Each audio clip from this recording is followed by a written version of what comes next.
Welcome, welcome back, guys. Today is my worst day of all.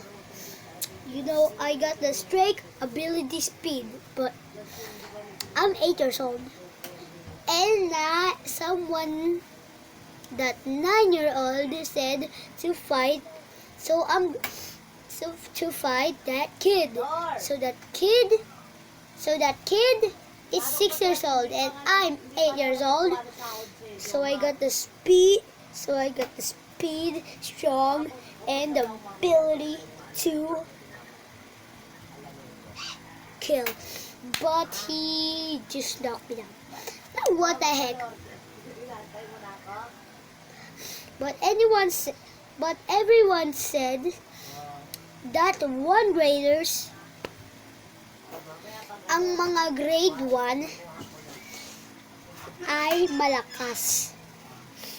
Ang mga grade 1 kasi, hindi nyo alam, intelligent move. Grade 1 ay may intelligent move, smartness, at saka strongness. So natalo ako kasi first grader siya. Isa siyang grade 1. So kaya pala talo ako. Ako grade 3 na ako. Paano kaya?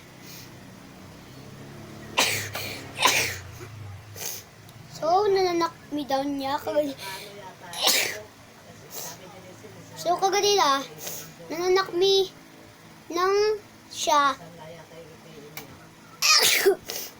So, kaganina, siya, tinitumba niya ako sa buhangin. May maliliit na bato matalas. Tapos biglang habang nalalaban kami, nagkaroon ako ng parang pulang ganto. Like, parang siyang pasa.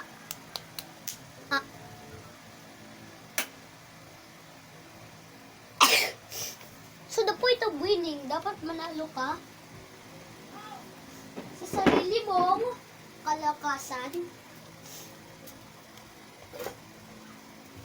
Pero pag gusto mo manalo, dapat ibili mo sarili mo sa iyong kalakasan. Kung gusto mo manalo,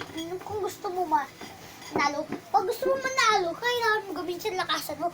Like, tumabos mo. Ako, sobrang laki ko.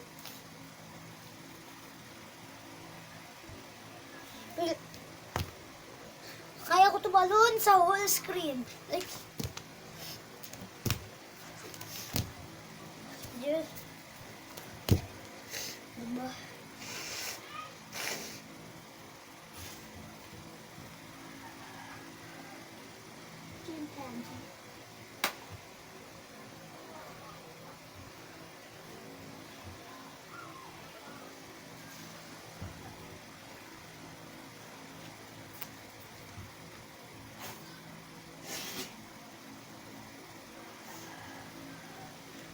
So, mahirap makipaglaban sa mga bata pag first graders.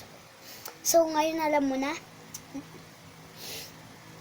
Mas malaki ako sa batang yon. Bigla natalo ako. What? Fuck? Kailangan ko mag-payback, ha? Pagbalik ko, guys, mananalo talaga ako. Wala akong kahit anong pasa. Siya yung magpapasa at sugat. Payback ako, guys. Hintay. Siya.